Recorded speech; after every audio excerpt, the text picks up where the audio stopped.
रूस के राष्ट्रपति व्लादिमीर पुतिन के सफल दिल्ली दौरे के बाद भारत ने कूटनीति की दूसरी सीधी एक चाल चल दी है। भारत अब यूक्रेन के राष्ट्रपति जेलेंस्की को दिल्ली में होस्ट करने की योजना पर काम कर रहा है।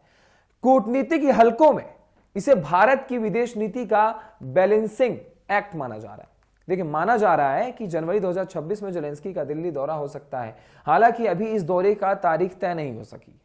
रिपोर्ट के मुताबिक भारत कई हफ्तों से यूक्रेन के राष्ट्रपति कार्यकाल में संपर्क में है। भारत की यह कोशिश राष्ट्रपति पुतिन के नई दिल्ली दौरे से पहले ही चल रही थी। इस बाबत भारतीय और यूक्रेनी अधिकारियों के बीच कई हफ्तों से बातचीत चल रही है और पुतिन के भारत आने से पहले नई दिल्ली जेलेंस्की के ऑफिस के संपर्क में थी। जेलेंस्की की यात्रा से भारत को रूस यूक्रेन युद्ध के दोनों पक्षों के साथ जुड़े रहने की कोशिश को बल मिलेगा। देखिए, भारत इस नीति पर कई महीनों से चल रही है। यही वजह है कि जुलाई 2024 में प्रधानमंत्री नरेंद्र मोदी जब मॉस्को गए और पुतिन से मिले तो इसके एक महीने बाद ही अगस्त में पीएम मोदी ने यूक्रेन का दौरा किया। यूक्रेन के राष्ट्रपति जेलेंस्की के प्रस्तावित दौरे का समय और दायरा कई बातों पर निर्भर करेगा। इसमें सबसे महत्वपूर्ण यह होगा कि अमेरिकी राष्ट्रपति डोनाल्ड ट्रंप की शांति योजना कैसे आगे बढ़ती है और युद्ध के मैदान में क्या होता है।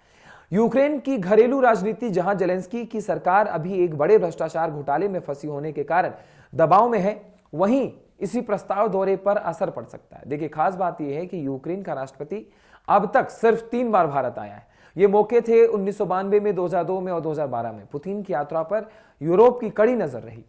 कई यूरोपीय दलों ने भारत से मॉस्को पर युद्ध खत्म करने का दबाव डालने के लिए अपने प्रभाव का इस्तेमाल करने का आग्रह किया था। अब भारत ने लगातार कहा था कि बातचीत और कूटनीति ही आगे बढ़ने का एकमात्र सही रास्ता है।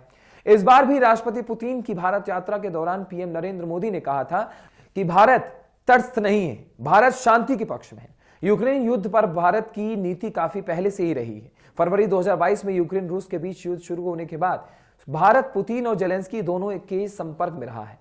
मोदी ने जेलेंस्की से कम 8 बार फोन पर बात की होगी।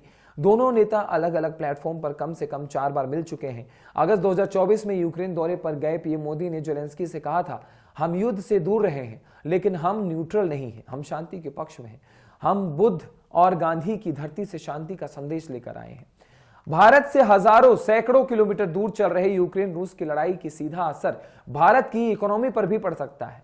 भारत की ओर से रूस से कच्चा तेल खरीदने की वजह से अमेरिका ने भारत पर 25% पेनल्टी टैरिफ भी लगाया था, आपको याद ही होगा।